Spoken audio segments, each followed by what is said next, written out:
Games rated E to M.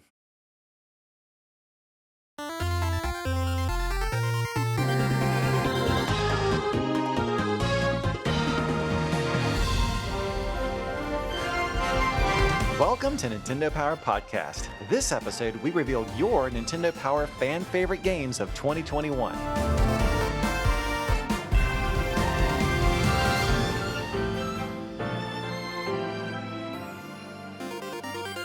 My name is Chris, and if you've been listening to this show for a while, then you know that my guests for a year-end episode like this are going to be Kit and Krysta from Nintendo Minute. Thank you both for coming back. Yay!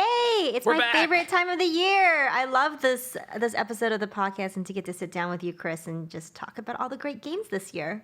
Yeah, Nintendo Minute's fine, but this is really what we look forward to. The cherry on top of the year, really. It really just typifies the holiday season, I think. So Definitely. Thanks again for always coming on. And, you know, regular listeners will also know that for a year-end episode, we don't stick to the usual format. Instead, we talk about your favorite Nintendo Switch games. And how do we know what those are? Well, we set up an online ballot and asked Nintendo fans to vote on some of their favorite games from this year. And we're going to spend the whole episode talking about your picks. And to be clear, we're just doing this for fun. You know, there aren't any awards to hand out, and the nominees mostly just come from games that those of us on the Nintendo Power Podcast team have personally enjoyed. And there just aren't enough hours in the year for us to play everything. So if you don't hear me talk about some of your favorites on this list, or if you think there are plenty of other games that should have gotten a shout out, well, I totally agree with that. But this is a fun way for us to remember and even to recommend some really cool games. And all of the fans gave us a great response, as they do every year. So a big thanks to everybody who voted. And of course, I'm the only one who knows which games the fans picked. So Kit and Krysta, you'll both be totally surprised. Are you ready? Can't wait. Let's do it. Open that envelope. All right, here we go. We have 10 categories. And our first is Merry Multiplayer. And the nominated games were Mario Party Superstars, Monster Hunter Rise, Pokemon Unite, and Super Mario 3D World plus Bowser's Fury. And the fans picked Mario Party Superstars. Woohoo! Wow. Very That's cool. awesome. Yeah, I think, you know, the game came out recently, and obviously the Mario Party series is always a popular one with Nintendo fans, so maybe not a huge surprise, but I think a very deserving game. Yeah, this is a great category. Really a lot of different implementations of multiplayer here. I've seen a lot of people being really happy with Mario Party Superstars and online play, which is great to see. Super Mario 3D World plus Bowser's Fury is more of a local co-op game. If I had to choose, I would probably go with Monster Hunter Rise, which is just a really sophisticated multiplayer system. Really anything that you want to do, you can do. And I've also found over the years, all the Monster Hunter games I've played, just the Monster Hunter community is so welcoming and friendly, especially for new players who maybe don't know what they're doing. So I kind of gave that a little bump over of it all works well technically. And then once you're there, it's just a really fun place to be. Yeah, definitely not surprised with Mario Party Superstars taking this category. I think this one, especially with all of the great nostalgia from many games of Mario Party games past, made it really special. So I can see why the fans chose this one. For me personally, I actually picked Pokemon Unite. This was a game that super surprised me. I think I saw a few trailers when the game was about to launch, and it looked really fun, but I just didn't imagine myself being totally sucked into it and playing so much. And we did a couple of really fun Nintendo Minute episodes playing with our fellow creator friends, and we just had the best time. It definitely helped that I beat Kit really badly. But this is definitely a game that was a surprise for me and such a fun way to enjoy, the Pokemon franchise. Absolutely. And yeah, obviously every game that was on this list deserved to be there. And I probably would have gone with Mario Party Superstars as well, only because I have so much fun playing these games with my kids, and we've already played this one quite a lot. But I also really have enjoyed playing with my kids as well. Super Mario 3D World plus Bowser's Fury. It can be a really challenging multiplayer game at times to play that game with multiple people, especially on certain levels that are forced scrolling levels. Where you're forced to keep up with the level as it pushes you through. And but we've had some really hilarious and kind of funny moments spin out of that too. So even when we're playing poorly, it's always a lot of fun. All right, now moving on, the next category was intense action. And the nominated games were Cruisin' Blast, Metroid Dread, Monster Hunter Rise, and No More Heroes 3. And the fans picked Metroid Dread. Of course, Good very pick. well deserved. Good pick. Good pick. I will say that this was the category where my lobbying for Cruisin' Blast really kicked in. It's like, I just have to make the case for this game. It's like, so this is a driving game. It's like an arcade racing game. Not what you would typically put into the action category, but there's just some crazy stuff that happens when you're driving. Like a chasm will just open into the ground, or you'll just drive past dinosaurs or like a giant Yeti. And it's like, wow, this is action packed. But no, Metroid Dread, I think, is a very deserving winner. And I think we'll be talking about this game more as we go through these categories too, but there were definitely some battles where I was just gripping that system and the pulse was pounding and the sweat was pouring. I think like in the other category, the multiplayer category, this is such a great look at the variety of action you can have in a game. You know, with Cruising Blast, like you were saying, it's like this like zany, unbelievable Yeti coming out of a chasm kind of action. And then with Metroid Dread, it's like this very, like almost like a horror movie type of action. Definitely Monster Hunter Rise, you know, has that great sort of taking down a big beast with your friends type of thing. But my personal favorite was actually No More Heroes 3, which is this beautiful cinematic, almost like a artistic kind of action where it's just these enemies were doing such crazy stuff and the graphics were so amazing, and there's like flowers coming at you from the screen and weird space things, and yeah, it was just amazing to you know, play that game and sort of get lost in that really sort of artistic world that the game is set in. Yeah, I think those are all, you know, games that have some very intense moments, some very intense action. For me, I would have voted for Metroid Dread as well, just because it's Metroid Dread, and it's the game that you know, I played probably more than any other this year and enjoyed it so much. And it definitely has some very intense moments, especially some of those boss battles, which can be really, really tricky, but also very satisfying once you kind of finally unlock the patterns and things like that. All right, moving on to category number 3, which is Spiffy Indie.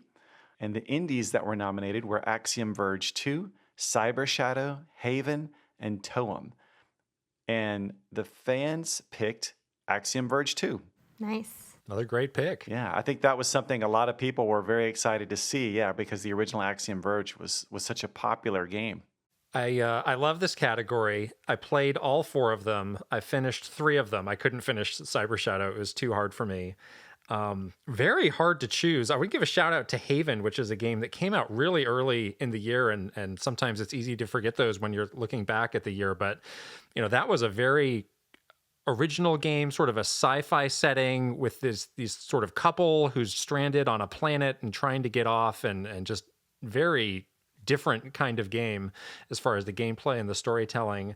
I would go, if I had to choose, probably with Toem, which is one of the games where sometimes this happens. I see it in, you know, one of our Indie World showcases, and I just think, I'm going to love this game. And then I played it, and I think, I love this game.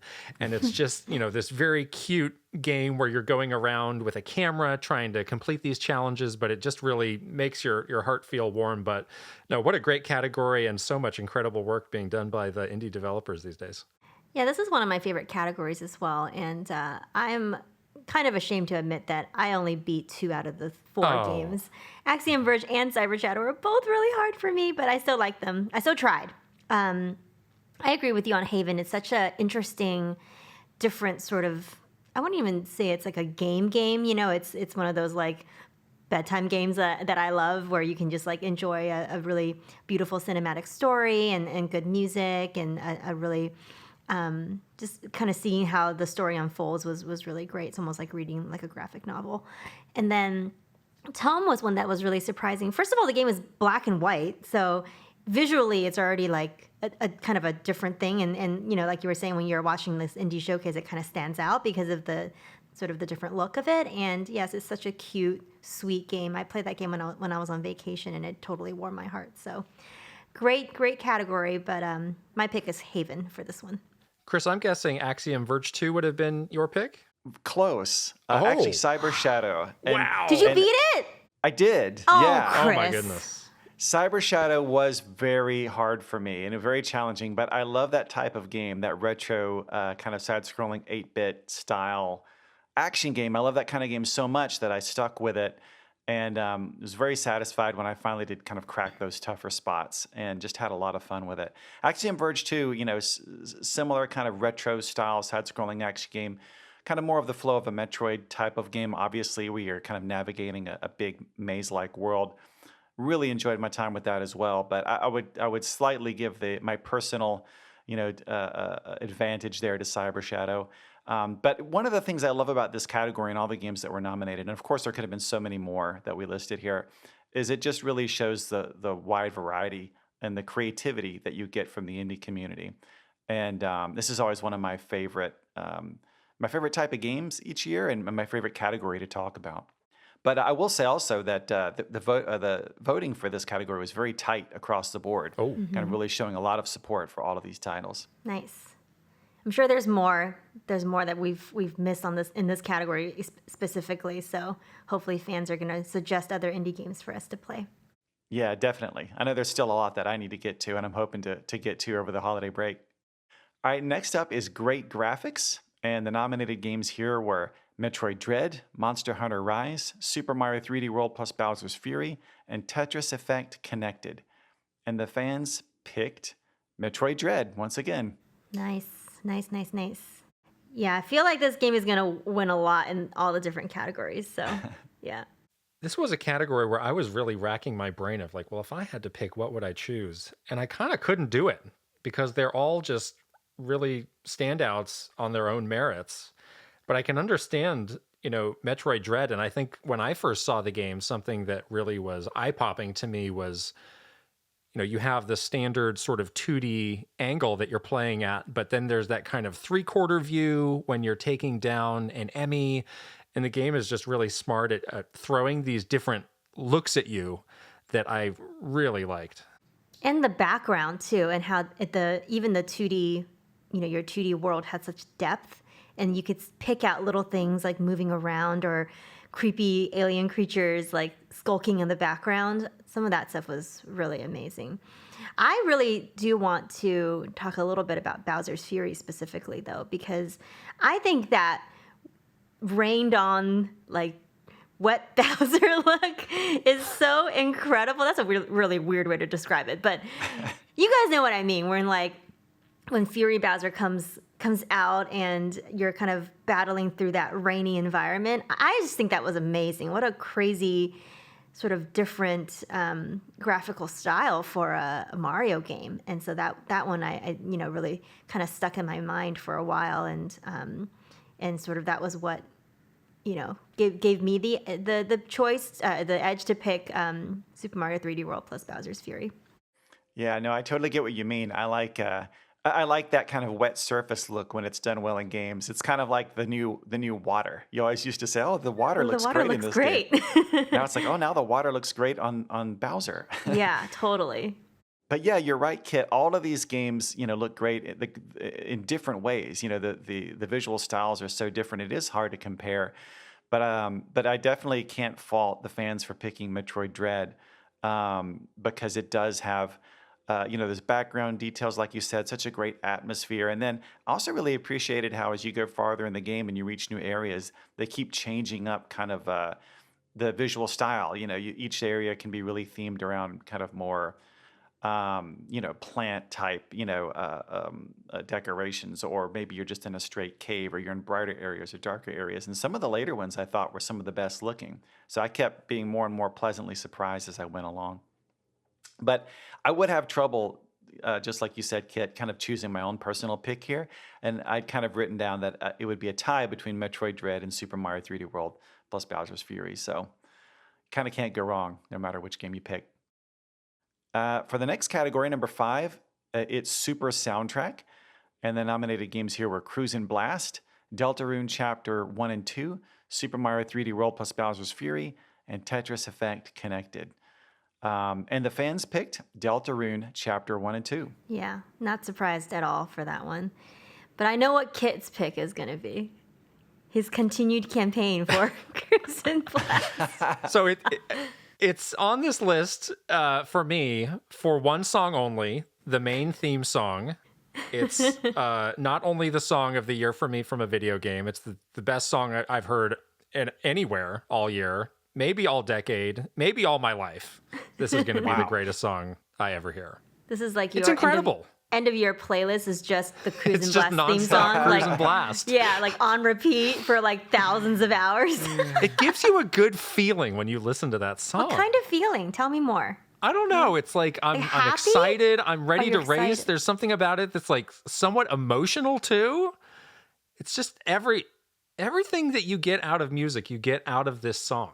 This is a very interesting reaction to the Cruise and Blast theme song. So it's like your wake up song and your workout song and your Yes. your Workout? introspective yoga Okay. song.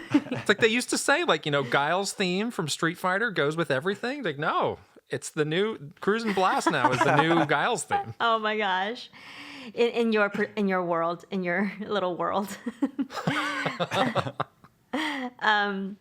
Anyways, let's talk about Tetris Effect Connected and how great the music is there. No, just kidding. Yeah, I think it is hard to pick in this category, but Deltarune, I think Toby Fox's music is so iconic. So, of course, I think the fans made a great pick. I actually did really like Tetris Effect Connected, but I think I was in a weird state. I played Tetris right after Metroid Dread, and I had been like all worked up playing Metroid Dread and just like living in fear for however many hours it took me to beat Metroid. And then when I played Tetris Effect Connected, I was like, oh, this is so relaxing. This is exactly what my mind needs to unwind from like the stress of Metroid Dread. And so I think that's maybe what affected my decision a little bit.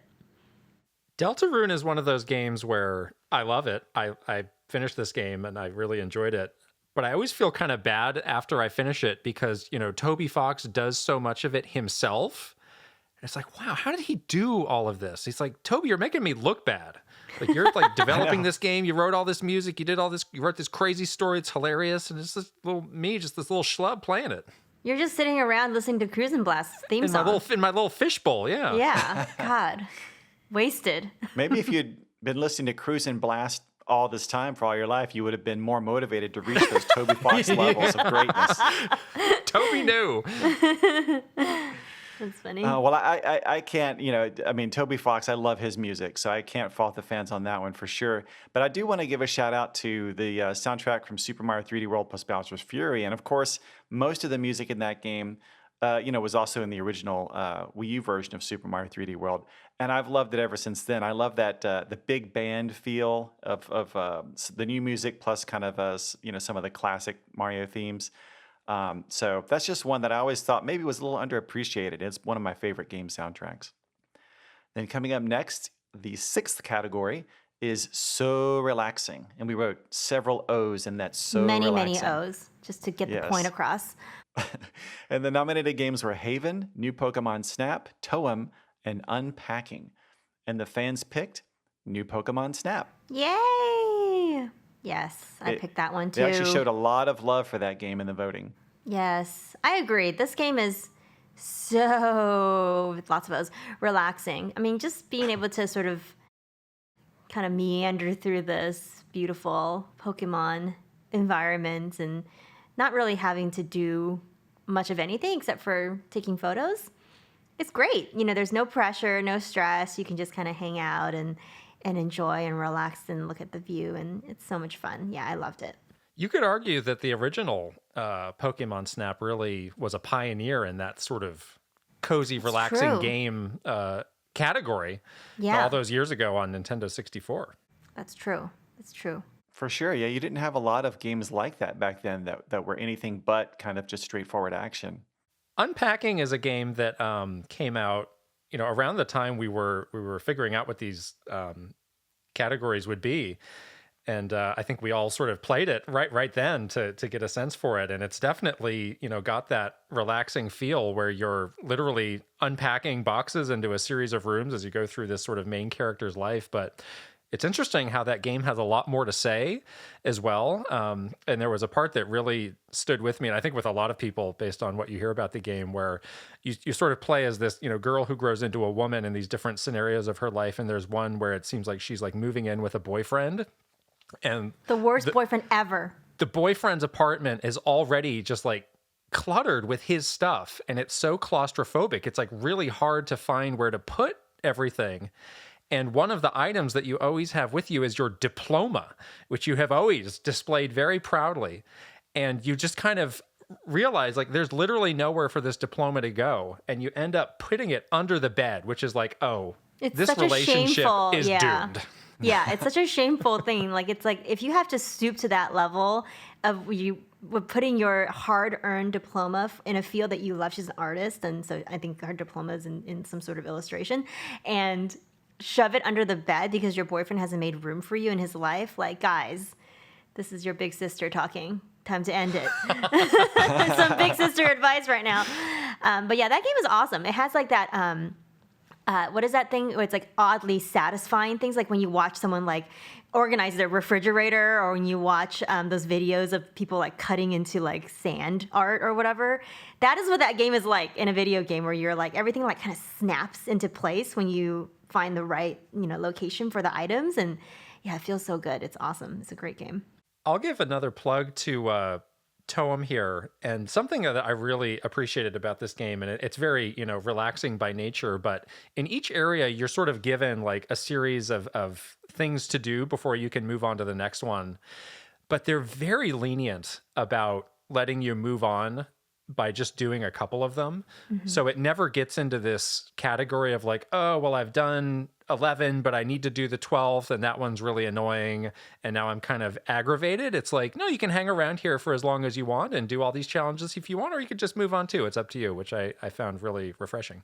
That game also has like the very satisfying like Japanese tourist thing where you can get a stamp in your little book to move. Okay, Always I don't know. fun. I don't know why I'm so obsessed with this, but every time I go on vacation in Japan and I can get a stamp, I'm like, I need to get the stamp. Like, I don't care what it takes, but I'm gonna go get the stamp. And that game had that, and I was like, oh, it's so satisfying to get the stamp and then move on to your next location.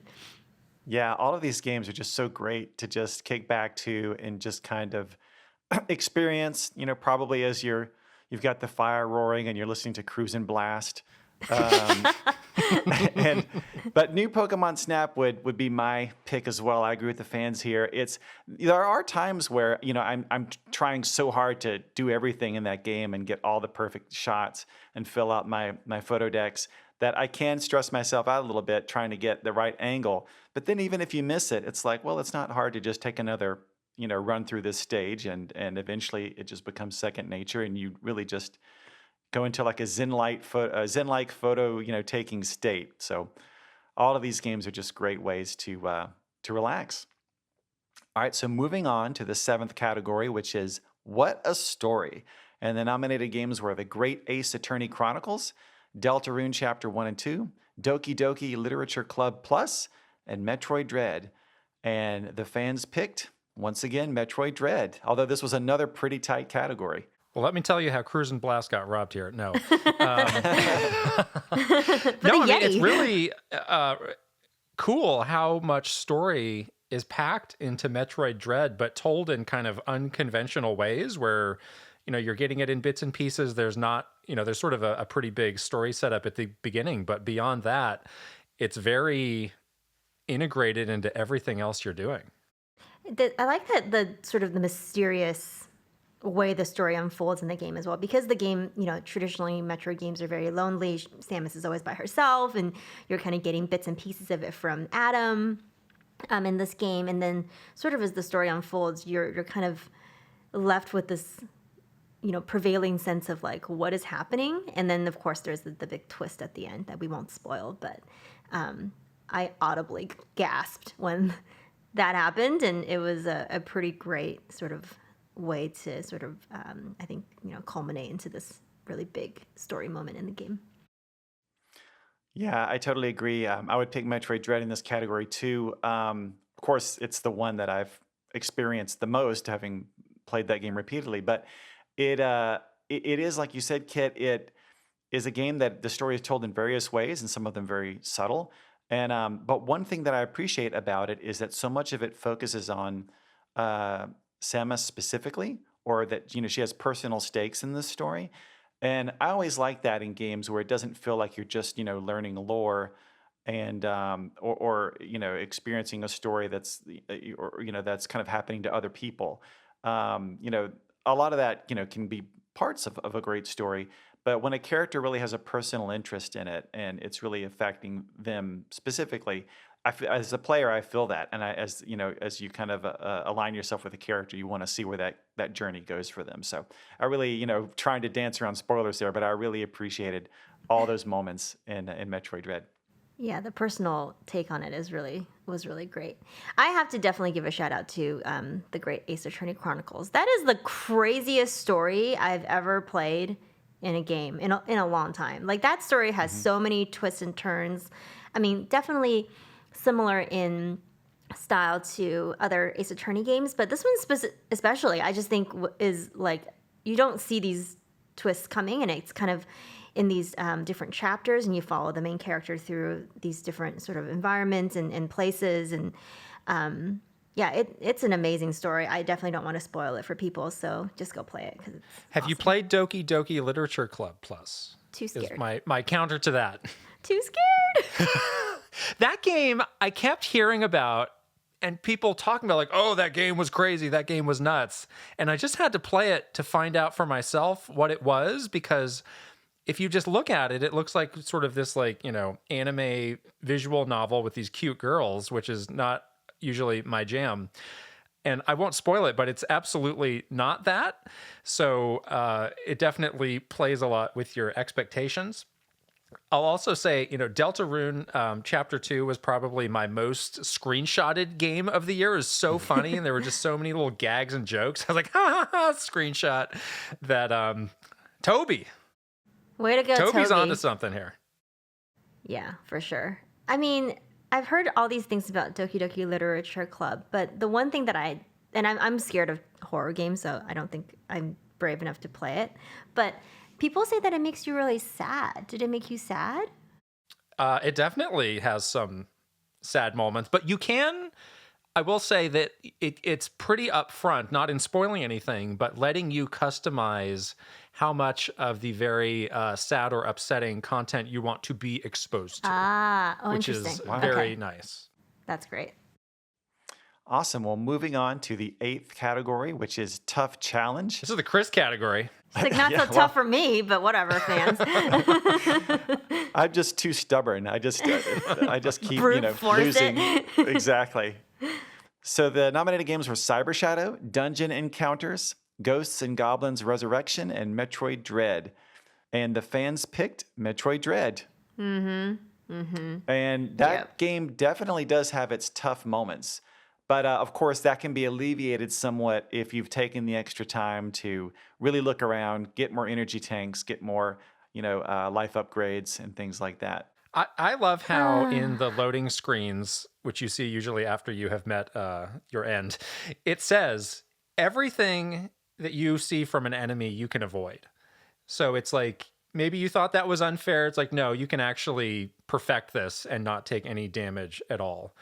And that's a game that I feel like really proud to have finished, without having to like check out guides or, talk to too many other people. It's absolutely difficult, but in a way that makes you learn, in a way that rewards you for learning and makes you feel great for besting those challenges.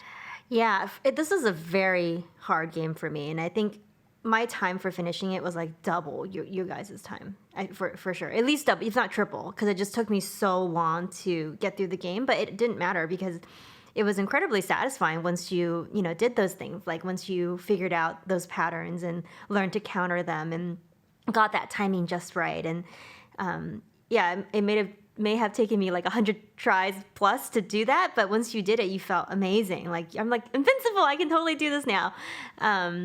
But yeah, I do remember that boss, that last boss, and I think it took me like 4 days to beat that last boss. And I played like many hours every single day until my hands were like, I'm like, I can't play anymore. I need to like give my hands a break.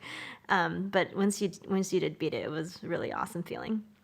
Yeah, that last boss definitely has that, without spoiling anything, has that old school feel where the first time you're tackling it, you're like, how can I do this? This seems unreasonable for them to expect me to do this. But Yeah. within a couple of tries, you're starting to make headway, and then it gets to the point where parts of the battle are just coming incredibly easy to you now, and you're getting past them without taking a hit, Yep. and then you're just working on the next part. So Right. it's I thought that some of the other boss fights in that game were that way for me, but it became very satisfying. When you are finally really good and just kind of making mincemeat out of a boss after they gave you so much trouble in the beginning, Yeah. it feels great. Yeah, that boss had a couple of phases, right? So yeah, I think Yeah. towards the end of my 4-day battle with this boss, like the earlier phases, I was like flawlessly doing them. It was like I was like in a daze. My eyes were like glassed over as I was doing this boss fight. But yeah, you're totally right. It like kind of teaches you along the way, and something that seemed just impossible when you first encountered it is like suddenly totally doable. And I will say about that game too, they despite the tricky spots, they're generally pretty fair to you. There's generally a good number of save rooms scattered about, and of course, if you were to meet your end in an enemy zone, it doesn't even put you all the way back to the save room. It puts you just back to the last Right, door just where you outside the entered door. that zone. Yep. Same with a boss; it puts you right back to the start, beginning of that boss fight, basically. So even if you go, oh, I lost again, you can pretty much try that thing you just lost at right Hmm. away. So it's pretty good that way. But I think the most challenging game that I played out of this bunch, and Cyber Shadow, I talked about this before, was I think for me much more challenging than Metroid Dread. But way more challenging than that was Ghosts and Goblins Resurrection, which should be no surprise for anybody who's familiar with this series. And I was even playing it on one of the lower difficulties. But this is one of those series where these side-scrolling Capcom action games from years past, where the previous games I did manage to beat way back in the day, but I don't know if I'm just like I've lost some skill since then, or I just have less patience. But it seems a lot harder. Reflexes have slowed down somehow in age. Yeah, Just kidding. maybe I'm So, not in my Ghosts and Goblins prime. just so we're being thorough and talking about all these dungeon encounters is another one I would put in the same category as Doki Doki Literature Club, where I saw it and I was like, what is this? I need to play this and see for myself. And it's kind of like if you took a very like old school JRPG and matched it with like a tabletop RPG. And the graphics, like even calling them minimalist is maybe going too far, because it's like just your character on this sort of like graph paper grid, which is the dungeon that you're exploring, and you build out your party and you take on these encounters and you try and find your way out. But the game is not holding your hand at all, and you need to figure out the mechanics and what to do. So it's another one of those games that ends up being really satisfying and just really unique the way it's laid out. Yeah, a lot of different types of cool stuff in this category. And I haven't had a chance to play Dungeon Encounters yet myself, but that's one that I'm definitely interested in, because just seeing what it looks like really took me back to like the old, Dungeons and Dragons tabletop games and Totally. things like that. Yeah. All right, next up is the ninth category, which is Rad Revival. And the nominated games here are ActRaiser Renaissance, Famicom Detective Club The Girl Who Stands Behind, and Famicom Detective Club The Missing Heir, Pokemon Brilliant Diamond and Pokemon Shining Pearl, or The Legend of Zelda Skyward Sword HD. And the fans picked The Legend of Zelda Skyward Sword HD. Nice. That was my pick too. Oh, it was your pick too? Yeah. Mine as well. Yeah, for sure. I think it's hard to imagine that this game is 10 years old, but it's awesome that people are getting a chance to experience it again. I think this is probably one of the Zelda games that has my favorite storyline. Shed a lot of tears too. playing this game for the first time, but it's so cool to have this game on Nintendo Switch now. Yeah, it's nice how it really, addresses, a lot of opportunities they had to, either use, the modern tools of these systems or address areas where fans had feedback. So, the original was on Wii. It was not in HD. It is now. The original had only motion controls, and now you can, play it with, buttons and a controller. And, I think they've also really streamlined the game in a lot of ways. So it's just great to see, a game not only coming out again for a new audience, but in a way that really builds upon what was originally there. For sure, and I really enjoyed playing through it again. I played all the way through it again, and found myself kind of jumping between control schemes. And what I liked some motion controls or some motion aiming sometimes, and sometimes, I was really in the mood for the button controls, and so I loved having those options. And just again seeing the game, brighter, sharper, everything that looks better because it's in HD now. And it's one of those things where when you're playing it, it's kind of how you remember it looking and feeling. But if you were to go back and play the original, you're like, oh no, this new one's actually quite an improvement. Yeah, and the art style is so unique for this game as well. Seeing that art style kind of remastered in HD was pretty cool. That sort of watercolored look to it. hmm But of course, it was a really fun surprise to see ActRaiser come back with ActRaiser Renaissance. That's a game from the Super Nintendo originally that I remember really enjoying a lot, and appreciating that kind of mix between the kind of more of the sim mode where you're building your town, and then when you're actually going in and doing some side scrolling action. And then of course Pokemon Brilliant Diamond and Pokemon Shining Pearl. I really liked what they did with those revivals, I guess you could say, as well. ActRaiser, it's cool. That's a game I was very much of the Super NES era growing up. And I just missed that game. And I'd actually never played it until this version came out. So it was just wonderful to be able to finally see what all the fuss was about. And then, the Famicom Detective Club games, like that's a surprise. Like I don't know if anybody had like, oh yeah, this year I'm definitely going to expect that these old Famicom games are going to come out and, have this great art style and, be for a new audience. That's just a wonderful surprise for everybody. Yeah, those actually would have been my pick. To be honest with you, I think I probably got more into The Legend of Zelda Skyward Sword HD as I was playing it, but I was just delighted to be able to finally play the Famicom Detective Club games, because for a long time Nintendo fan like me, and kind of Nintendo collector as well, I'd always heard about these games, the original releases on Famicom way back in the 80s, that never came over here. So for them to not only finally come over, but to come over with these totally revamped graphics and other enhancements, it was just so great to finally have that over here for us to experience as well. Moving on to the final We category. made it. The big one. Oh boy. The big one, the Players Game of the Year. And as we usually do, we doubled the number of nominated games for this one. And the list was Mario Party Superstars, Metroid Dread, Monster Hunter Rise, New Pokemon Snap, No More Heroes 3, Pokemon Brilliant Diamond and Pokemon Shining Pearl, Pokemon Unite, and Super Mario 3D World plus Bowser's Fury. All very, very deserving games. And the fans picked Metroid Dread. Yay! Did we all pick Metroid Dread? I did. How about you, Kit? I didn't. Oh, No. What? So I was Did you pick Cruisin' I was Blast? really in just a mental struggle with myself over Metroid Dread and another game. And with Metroid Dread, it was an absolutely fantastic version, new installment in the Metroid series, which I played every game in Metroid up to this point.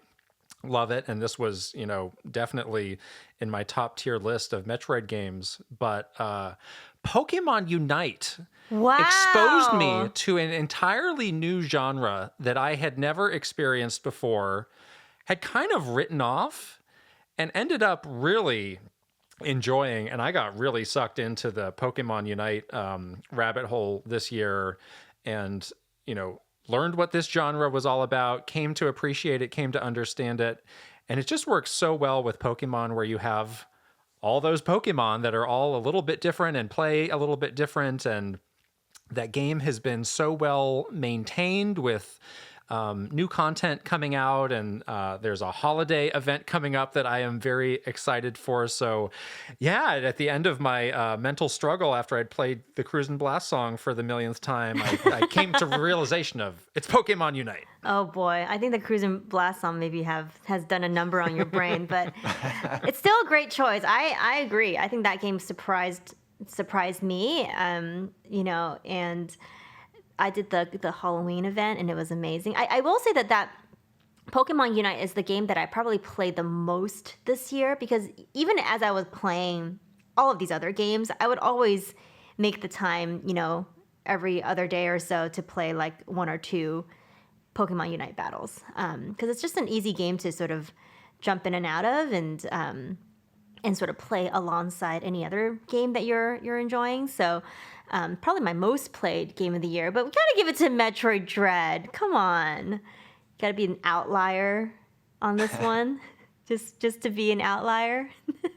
Anyone who follows the way of Cruise and Blast knows that you have to stand Make up your for own yourself. way. Make your own way. All Well, right, it all is right. kind of amazing because, like you know, Pokemon Unite, when that was first announced, I just kind of like shrugged at it of like, Yeah. okay, I don't really know what this is. And that, again, that's not a genre that I had followed. So for that to ultimately be my favorite game of the year is really something. There's actually a couple games like that where I really had to eat some crow, and I'd be glad to eat some crow right on the podcast here. That's one.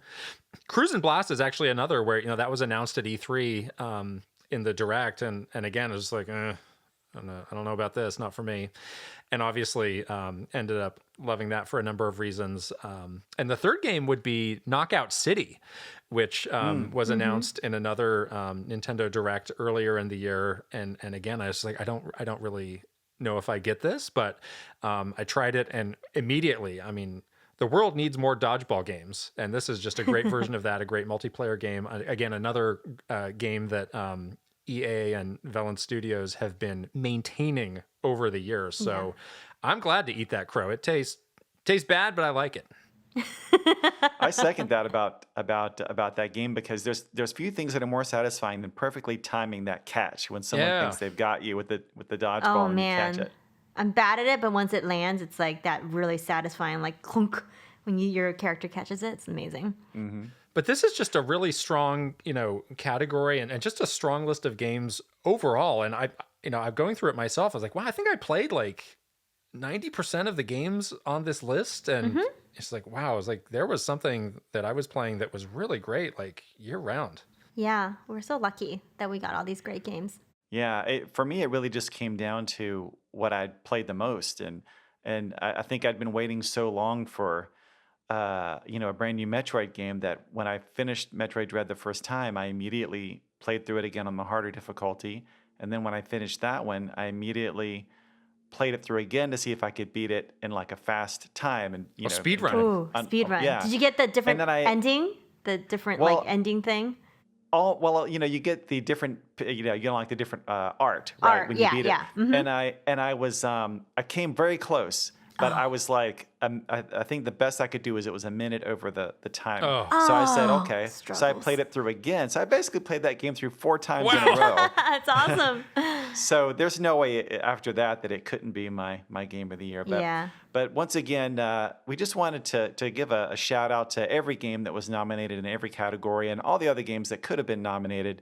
Because, just as speaking personally as a fan, I had an awful lot of fun with so many games this year. Yeah, and Yeah, shout out for to all sure. the developers out there who are working hard to make fun games for Such all of us. amazing So games for thank all you. of us. Yeah. Absolutely. Thank you. Through a lot of challenges Yeah. Yeah, recently as well. seriously. I know. What would we do in these times without these amazing games? I don't even know. So it's amazing. I know. Well, before we go, I wanted to ask each of you what your favorite in-game moment was from 2021. Krysta, do you want to start? Sure. Well, we've been talking a lot about Metroid Dread. My favorite in-game moment was from Metroid Dread, and it was the first moment I saw Kraid as a boss. And he's such a classic, iconic, annoying Metroid boss that seeing him in this game was just like mind-blowingly amazing. And and of course, beating him was also fun. I think that scene where she kind of has a very stoic over-the-shoulder shot to do that final blow was probably one of the most like Samus kind of attitude moments that I've seen in a while. So yeah, that was my moment of the year. Mine is very similar, so I'll add on to that. I have sort of 3 moments from Metroid Dread that I'm calling just, Samus moments. And that Kraid fight was absolutely one of them, where she's just very casually charging up that beam while Kraid is like flailing away, and she just blasts him right in the kisser. That's one. These other two, I won't spoil anything here, but there's a moment where Samus does speak briefly, which was super cool to hear her speak even briefly. And then the last one is there is a moment where Samus lets out like a primal scream. And I thought it was just like such a cool moment where, this whole game, she had been just so calm and composed. But in this moment, she just kind of lets loose. She loses it, with yeah. all of her power and just goes nuts. And I was like, yes, I like this. Yeah, and you so rarely see her sort of in that state. She's casually taking down Emmys, and you kind of briefly see just her eyes behind her visor, and they always look very calm and very collected. And it was just a sort of a jolt when I saw her in that moment as well. Yeah, I agree. I thought there were so many fun moments in that game.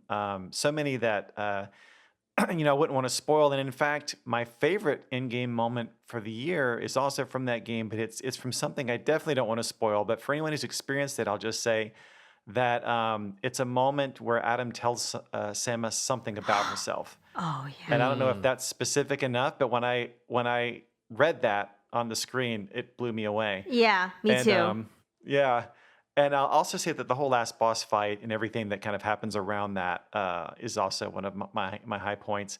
And I also wanted to give, since I couldn't really go into detail about that Metroid Dread moment, I also wanted to mention the reveal trailer for Sora joining Super Smash Bros. Ultimate. Oh, yeah. Which I thought just perfectly bookended all of the character reveals.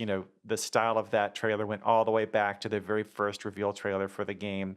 And it was such a nice moment and a big character to end it on. So kudos to that moment as well. Yeah. What an end to that whole reveal series, like 3 years in the making. It's pretty amazing to see it come to an end in such a spectacular way. Yeah. I think it really ended on a high note. Well, that's it. Kit and Krysta, thanks so much for coming on the show. We did it. Hope you have a very happy holiday, a holiday filled with family and more cruise and blast music in the background, I'm sure. Speed runs for Metroid Dread, all of those might great, as well all of play those through it wonderful again. things. Yeah. At this point, fifth run for you. Yeah. What's another one? What's another one? Awesome. All Well, thank you right. for having us, Chris. Yeah, It's thank you. always so much fun to be here. Thanks for coming on. That's it for the 4th year of Nintendo Power Podcast.